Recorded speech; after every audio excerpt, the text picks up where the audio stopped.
తెలంగాణ రాజకీయాల్లో మరో కలకలం రేగింది. ప్రభుత్వం మీడియా మధ్య మరోసారి దుమారం రేగింది. సింగరేణి నయని కోల్ బెల్టులో బొగ్గు కుంభకోణం జరిగిందని ఏబిఎన్ వీకెండ్ కామెంటులో ప్రభుత్వంపై భారీ ఆరోపణలు చేసింది.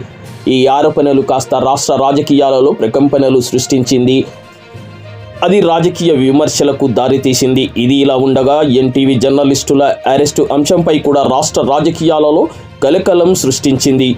చట్టం తన పని తాను చేసుకుపోతుంది అనే మాటలు ప్రభుత్వ వర్గాల నుండి వినిపించినా ఇది మీడియా గొంతు నొక్కడానికే అంటూ విమర్శలు వినిపించాయి.